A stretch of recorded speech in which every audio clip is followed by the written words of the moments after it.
Sir, मला माहिती आहे या गावछापने ना या रूम मध्ये कोणाला तरी लपवलेलंच आहे आणि तुम्हाला मला मदत करावीच लागेल। तुम्ही नाही केली ना तर मी ग्रॅनी आजीला सांगेन। ग्रॅनी आजीला सांगून तुमच्या अगेन्स्ट कंप्लेंट फाईल करीन। ओके ओके, तुला डाऊट आहे ना अनिका, कमळीनं ऋषी सरांना लपवून ठेवले म्हणून मी आत्ताच्या आत्ता ऋषी सरांना फोन लावतो। काय खरं खोटं काय ते आपण करून टाका, झालं। करा कॉल। हा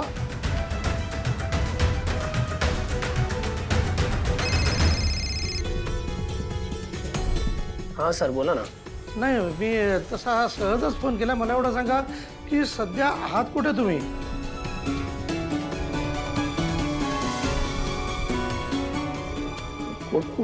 ते म्हणजे असं काही विशेष काही नाही, साहेबाकडेच आहे, जरा एक नवीन प्रोजेक्टचं काम करतोय। 4-5 दिवस झाले इथेच राहतोय। नाही नाही, माझं खरंच काही काम नाही, मी सहजच केला होता फोन। हां हां, ठेवतो। हॅलो, कोण रे? माणूस आहे प्रिन्सिपल, तूच फोन केलाय? असो, तू काहीतरी सांगत होता। जाऊ दे, आमच्या कंपनीत तिच्यात जिरतोय तू। झालं समाधान? चला आता आपापल्या रूम मध्ये जा, कळलं? चला। इडियट्स, तुम्हाला नीट बघता नाही आलं, अर्धवट इन्फॉर्मेशन दिली मला का? माझा इन्सल्ट पाहावं म्हणून? नाही यार अनिका, मी जेव्हा चेक केलं होतं ना तेव्हा खरंच काहीतरी गडबड वाटत होती। आणि अगं ती निंगी आम्हाला अडवत होती, म्हणजे कन्फर्म काहीतरी होतं। I think we are missing something. आणि काय ऐक ना, मला काय वाटतंय तू सरळ प्रिन्सिपल सरांनाच म्हण ना, सगळ्या रूम्स चेक करूयात म्हणून। करेक्ट। सर वेट, सर मला अजूनही या गावछापवर ना डाऊट आहे। मला अजूनही वाटतंय हिने कोणाला तरी लपवलेलं आहे।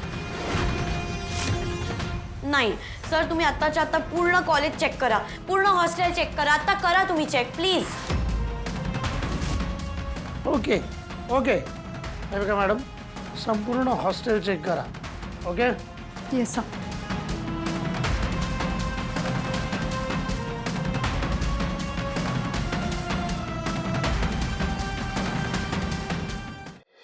निंगे, तू का खोटं बोललीस? कुठे आहे कमळे?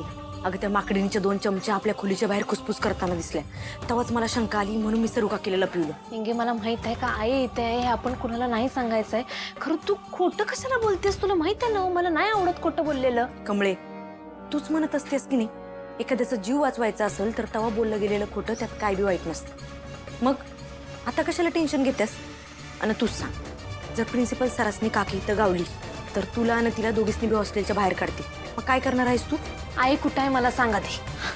अगं मी काकीला अशा ठिकाणी ठेवलंय जिथं कुणाचा बाबी तिला शोधू शकणार नाही। चल दाखव मला।